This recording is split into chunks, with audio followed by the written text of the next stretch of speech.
Salah, Ronaldo, Lukaku and Trent. How do you fit them all in?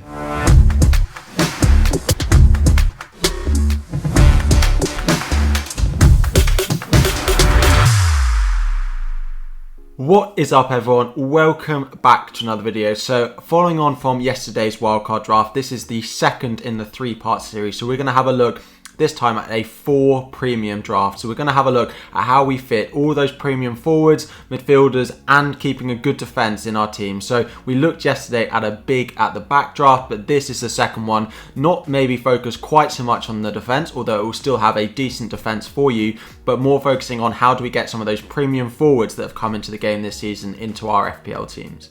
So diving straight in, we will of course have to have a 4.5 goalkeeper in our teams if we're wanting to go for those big hitting forwards and midfielders whilst keeping a strong defence. So the goalkeeper that we have gone for is Sanchez of Brighton, and his backup at the moment is Steele. So 4.5 million with a 4.0 million goalkeeping backup is a really good option. You spend just 9.5 million on a goalkeeper rotation between the first and second choice. We've gone with Brighton. They tend to be very strong defensively. They have just kept one clean sheet, but they do have a nice run of fixtures for the next few game weeks as well. Sanchez is of course the first choice, 4.5 million. He was great last season for those who owned him, and I think he can continue to be a good asset to own for the upcoming game week. So we've gone with Sanchez. There are others you could consider, like for example Gaeta at Crystal Palace, but they don't look that great defensively. And if you could free up a little bit of money, there are some nice 5 million goalkeepers, but Sanchez is the one we've gone for here. Into the defence, the first one we've got is Tanganga of Tottenham. Now, Tottenham are the only team not to concede a goal so far, so we've gone with Tanganga, who seems to be playing right back at the moment. Sort of when they go into attack, it's sort of a back three with Reguilon getting a bit further forward than Tanganga, although he does have a little bit of clean sheet potential with assists as well. So 4.5 million, they don't have maybe the best run of fixtures, but he can rotate with some of the other defenders that we've got in this wildcard draft. Next up, we've gone with Vladimir Soufal of West Ham. So he's 5 million. He hasn't actually got that many returns so far this season, but he has looked really promising. So they still have some nice run of fixtures. He gets up that right-hand side. There is a chance that they go to a back five, which would make Soufal an even better option to own in our FPL teams. 5 million, he combines that attack and threat with clean sheets, which is just exactly what you're looking for when you go and pick a defender. Next up, of course, and the first premium that we have in this team is Trent. 7.5 million. He is just, for me, one of the most essential players in this game. If you look at the prize players in other positions, he's going to be one of the most high-scoring options you can get for about 7.5 million. So, of course, he's going to be in that wildcard draft, whatever team that I'm putting together for you all. 7.5 million, of course, is quite a lot to spend, but their fixtures are good. He has clean sheet potential. He has that attacking threat that we've already seen from him so far this season. I imagine he'll only get more highly owned and see an increase in price, so of course Trent is in there. Next up, so we haven't gone completely skint in the defence. We have got Luke Shaw, 5.5 million. United now signing Ronaldo. Could we see Shaw crossing the ball in, getting Ronaldo on the end of it, so getting some assists and bonus points on top of the clean sheets like he got in game week 3. 5.5 million is a fine price. Come game week 7, you may look to move Shaw onto a Chelsea defender, but for the next 3 good fixtures for United, Shaw is definitely the one we're going with.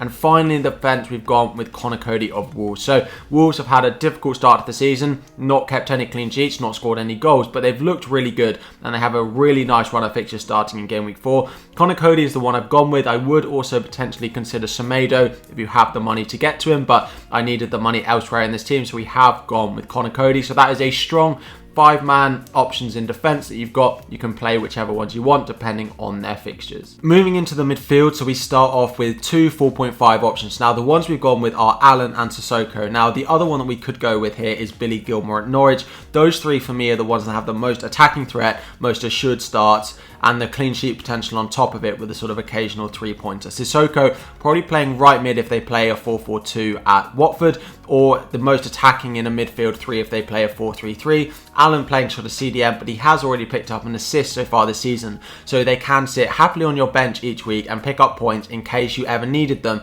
and you can play them if there's a potentially easy fixture you think they'll score a lot of goals, and so there's a potential for these cheaper midfielders to still get attacking returns.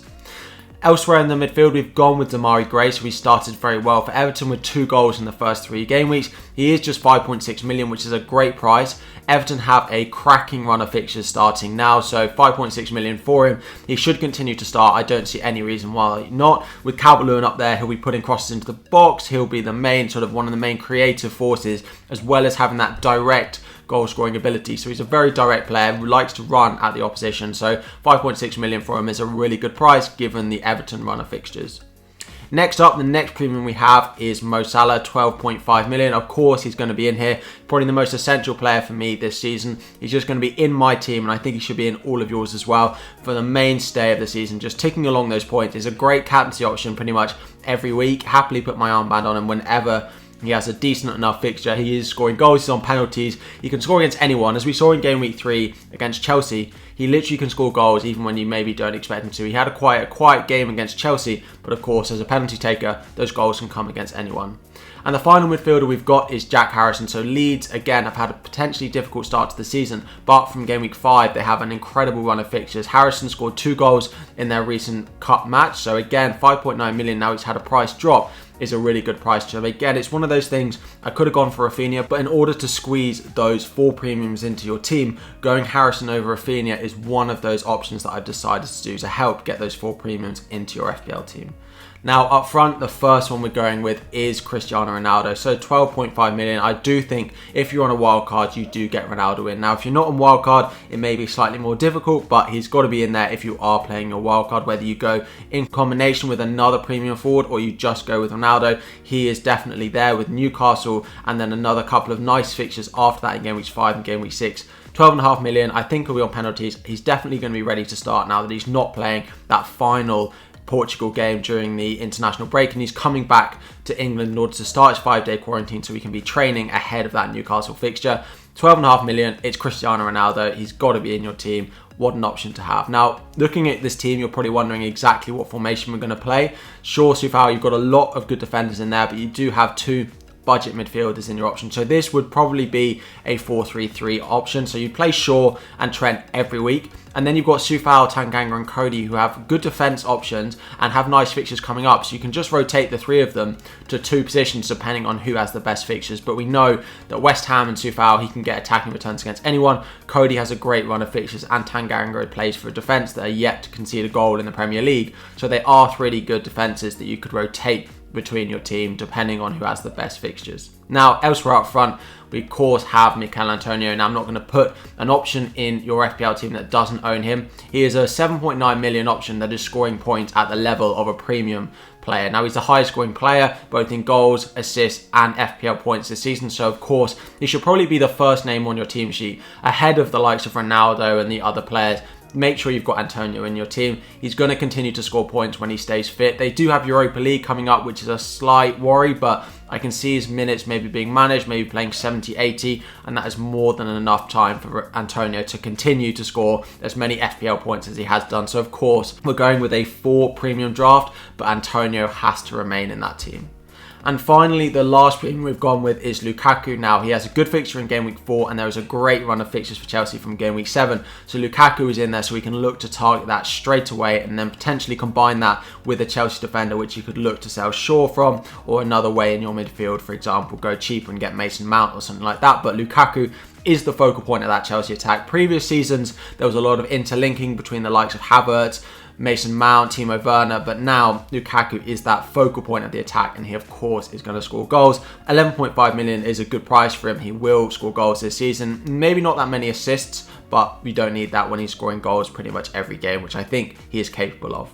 In terms of how this team would line up, so that is the 15 that we've got. The 4-3-3 option would have Sanchez, Shaw, Soufal, Tanganga, Trent, but of course Cody can rotate into that defence when you need him. 3 midfielders, you've got a lot of high scoring potential from these 3 midfielders with Harrison, Salah of course, and Tamari Gray, and then a great front 3 which has so many points in it in Lukaku, Ronaldo and Antonio. So what a front 3 that is to combine with the other premiums you've got in there, Salah, Trent, as well as a lot of other potential point scorers like Shaw, Harrison, Gray, Soufal, we know what we can do, and then the clean sheet solidarity from Soufal and Tanganga as well. So that is the second of 3 wildcard drafts I'm going to bring you. The next one will be out on Sunday, the same time, 5 PM. This is the 4 premium wildcard draft. So I hope you have enjoyed.